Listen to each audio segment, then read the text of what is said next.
আসসালামু আলাইকুম ভিউয়ার্স, বাংলাদেশের সর্বশেষ আপডেট সংবাদে আপনাদের স্বাগত। জানিয়ে দিব আমাদের হাতে থাকা সর্বশেষ গুরুত্বপূর্ণ আপডেট বাংলা সংবাদ। সাবেক স্বরাষ্ট্রমন্ত্রীর বিরুদ্ধে দুদকের অনুসন্ধান শুরু। জানিয়ে দিব চাঁদপুরের দীপুমনি সহ ১,৫০০ আওয়ামী লীগ নেতার বিরুদ্ধে থানায় মামলা। আরও জানিয়ে দিব বৈষম্য বিরোধী ছাত্র আন্দোলন, সরকারি হাসপাতালে ৪০৭ জনের মৃত্যু। এবং আরও জানিয়ে দেব শেখ হাসিনাকে ফিরিয়ে আনার উদ্যোগ নেওয়া হতে পারে বলছে পররাষ্ট্র উপদেষ্টা। এদিকে বাংলাদেশের ঘটনা অধিকারের মূল্য মনে করিয়ে দিচ্ছে ভারতের প্রধান বিচারপতি। এবং সর্বশেষ জানিয়ে দেব গণতন্ত্রের বিচার চাই, চক্রান্তকারীরা এখনো সরকারে, অবিলম্বে বের করুন। অবস্থান কর্মসূচিতে ফখরুল। শুনছিলেন সংবাদ শিরোনাম, এরপর বিস্তারিত। তার আগে অনুরোধ থাকবে, ভিডিওটি যদি ভালো লেগে থাকে ভিডিওটিতে একটি লাইক এবং কমেন্ট করে জানিয়ে দিন ভিডিও সম্পর্কে আপনার মূল্যবান মতামত, এবং আরও কমেন্ট করে জানিয়ে দিন ভিডিওটি আপনি কোথা থেকে দেখছেন এবং শুনছেন। সাবেক স্বরাষ্ট্রমন্ত্রীর বিরুদ্ধে দুদকের অনুসন্ধান শুরু।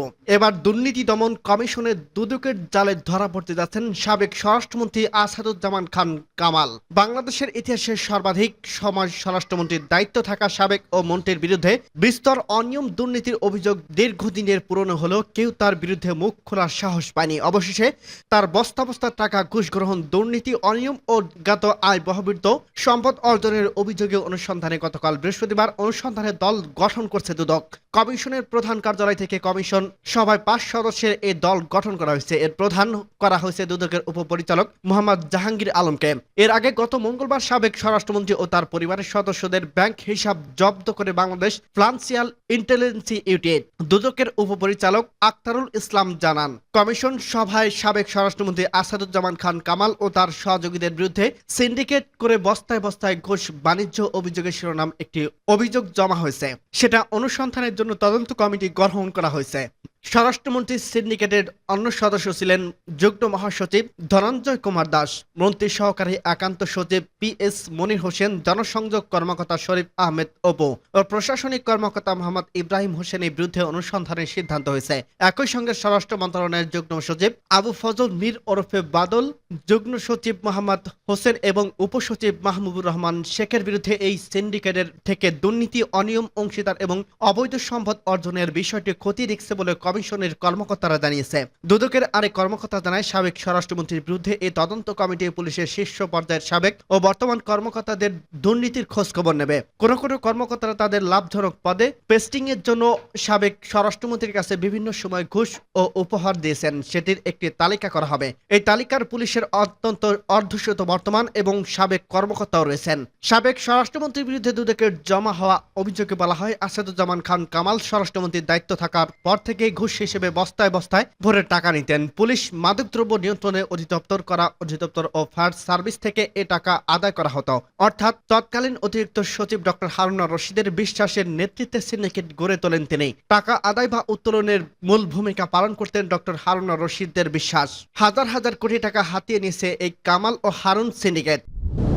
চাঁদপুরের দীপুমনি সহ ১,৫০০ আওয়ামী লীগ নেতা কর্মীর বিরুদ্ধে থানায় মামলা। চাঁদপুর বিএনপি নেতার বাড়ি, অফিস ভাঙচুর, লুটপাট ও আগুন দিয়ে পুড়িয়ে দেওয়ার অভিযোগে আওয়ামী লীগের কেন্দ্রীয় যুগ্ম সম্পাদক এবং সাবেক মন্ত্রী দীপুমনি, তার বড় ভাই জেলা আওয়ামী লীগের সভাপতি JR ওবায়দুর সহ ৫১০ জনের বিরুদ্ধে মামলা করা হয়েছে।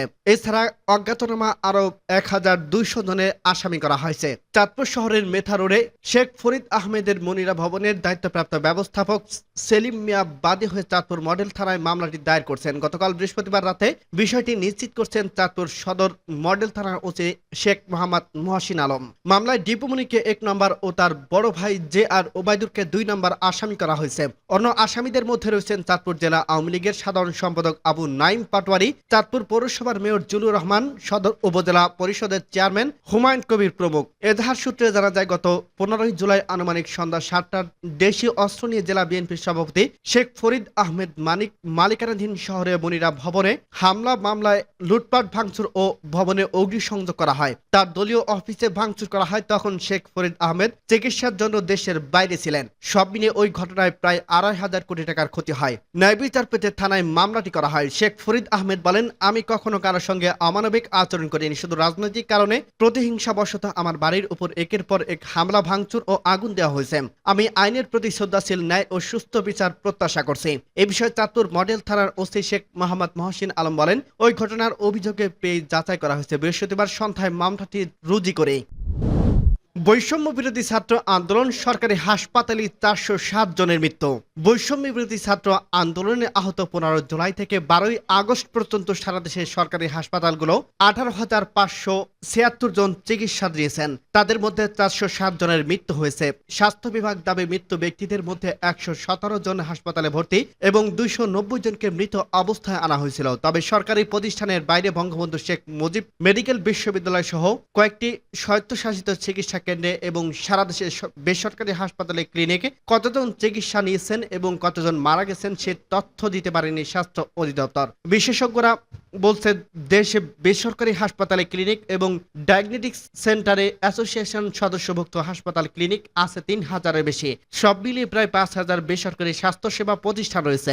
বৈষম্য বিরোধী ছাত্র আন্দোলনে আহত অনেকেই এসব প্রতিষ্ঠানে চিকিৎসা নিয়েছেন। তাছাড়া স্বাস্থ্য বিভাগের তথ্য যাচাই বাছাইয়ের সঙ্গে নিহতদের ক্ষতিপূরণ এবং আহতদের চিকিৎসা পুনর্বাসনের বিষয় ছাড়া জড়িত, ফলে বেসরকারি বা সরকারি সবগুলো সঠিক তথ্য জানানো জরুরি। স্বাস্থ্য অধিদপ্তর থেকে পাওয়া তথ্য বিশ্লেষণ করে দেখা গেছে, আন্দোলনে আহত হয়ে চিকিৎসা নিতে আসা ব্যক্তিরা বুলেট, রাবার বুলেট, গুলি, সাররাগুড়ি, টিয়ার শেল, সাউন্ড গ্রেনেড, ধারালো অস্ত্র, লাঠি এবং ইট পাটকারে আঘাতে আহত হয়েছেন। তাদের বেশিরভাগই চোখ, হাত, পা, মুখ, মাথা, বুক এবং পিঠে গুরুতর জখমের শিকার হয়েছিলেন।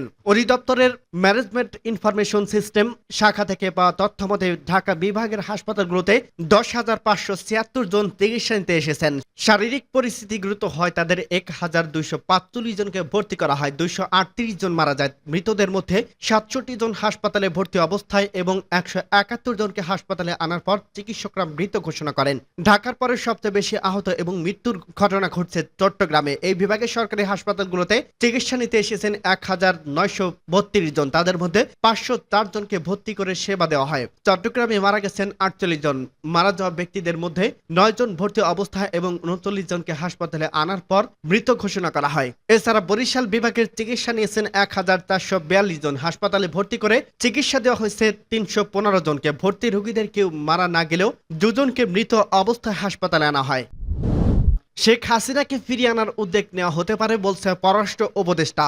সাবেক প্রধানমন্ত্রী শেখ হাসিনার বিরুদ্ধে একের পর এক অভিযোগ ও মামলার পরিপ্রেক্ষিতে পররাষ্ট্র উপদেষ্টা মোহাম্মদ তৌহিদ হোসেন বলছেন, শেখ হাসিনাকে দেশে ফিরিয়ে আনার উদ্যোগ নেওয়া হতে পারে। বার্তা সংস্থা রয়টার্সকে দেওয়া এক সাক্ষাৎকারে তিনি একথা বলেন।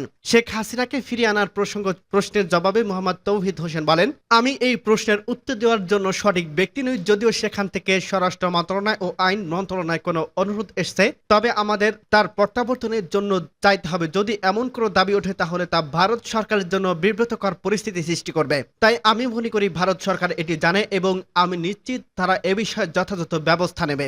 ভারত থেকে শেখ হাসিনা যে ধরনের বিবৃতি আসছে তা নিয়ে প্রধান উপদেষ্টা ডক্টর মোহাম্মদ ইউনূস খুবই অসন্তুষ্ট বলে উল্লেখ করেন তৌহিদ হোসেন। বিষয়টি সম্প্রতি ভারতের হাই কমিশনারকে জানানোর কথা বলেন সাক্ষাৎকারে। এদিকে পররাষ্ট্র উপদেষ্টার সঙ্গে গতকাল বৃহস্পতিবার ১৫ আগস্ট ঢাকা পররাষ্ট্র মন্ত্রণালয়ে সাক্ষাৎ করছেন বাংলাদেশ জাতিসংঘের আবাসিক সমন্বয় এবং জাপান ও রাশিয়ার রাষ্ট্রদূত। তাদের সঙ্গে সাক্ষাতের পর পররাষ্ট্র উপদেষ্টা সাংবাদিকদের বলেন, ওই সাক্ষাৎকারের লক্ষ্য গ্রহণের নির্বাচন আয়োজন করা। তিনি আরো জানান, জাতিসংঘের আবাসিক সমন্বয়ক গোলেন লুইসের সঙ্গে বাংলাদেশের সাম্প্রতিক আন্দোলন নিয়ে জাতিসংঘের ফ্যাক্ট ফাইন্ডিং তথ্য অনুসন্ধান মিশন পাঠানোর বিষয়টি আলোচনা হয়েছে। রাশিয়ার রাষ্ট্রদূত আলেকজান্ডার মান্টিস্কির সঙ্গে বৈঠক প্রসঙ্গে পররাষ্ট্র উপদেষ্টা মোহাম্মদ তৌহিদ হোসেন বলেন, আমি রাষ্ট্রদূতকে বলছি, যেহেতু রাশিয়ার বিরুদ্ধে নিষেধাজ্ঞা আছে, আমাদের যে অবস্থায় আমরা যে কোনো যুদ্ধ করতে যাব না কারোর সঙ্গেই। কাজে আমাদের যেটা করতে হবে সেটা হলো স্যাংশন রেজিমিং নিষেধাজ্ঞা ব্যবস্থার ভেতরে দিয়ে আমরা যতটুকু সহায়তা করতে পারি ততটুকু করব। তবে আমাদের নিরাপত্তার পথে চলতে হবে, এটা আমরা করতে পারি। বাংলাদেশের ঘটনা অধিকারের মূল্য মনে করিয়ে দিচ্ছে ভারতের প্রধান বিচারপতি। ভারতের প্রধান বিচারপতি ডি ওয়াস চন্দ্রচূড় বলছেন, সম্প্রতি প্রতিবেশী বাংলাদেশে যেসব ঘটনা ঘটছে সেগুলো আমাদের মুক্তি ও স্বাধীনতা অধিকারের কতটা মূল্য তা মনে করিয়ে দিচ্ছে। ভারতের স্বাধীনতা দিবস উপলক্ষে বৃহস্পতিবার সুপ্রিম কোর্ট প্রাঙ্গণে জাতীয় পতাকা উত্তোলনের পর সাংবাদিকদের সঙ্গে আলাপকালে তিনি একথা বলেন। ডি ওয়াই চন্দ্রচূড় বলেন, বাংলাদেশে আজ যা ঘটছে তা পরিষ্কারভাবে স্বাধীনতা আমাদের জন্য কতটা মূল্যবান তা মনে করিয়ে দিচ্ছে। স্বাধীনতা ও মুক্তির লাভ সহজ, কিন্তু এই বিষয়গুলো কতটা গুরুত্বপূর্ণ তা আমাদের মনে করিয়ে দেওয়ার জন্য অতীতের ঘটনাগুলো জানা বোঝা প্রয়োজন। ছাত্র জনতা আন্দোলনের মুখে গত 5 আগস্ট প্রধানমন্ত্রীর পদ থেকে পদত্যাগ করেন শেখ হাসিনা, ভারত পালিয়ে যান। এই ঘটনার পরিপ্রেক্ষিতে ভারতের প্রধান বিচারপতি ডি ওয়াস চন্দ্রচূড় এসব কথা বলেন।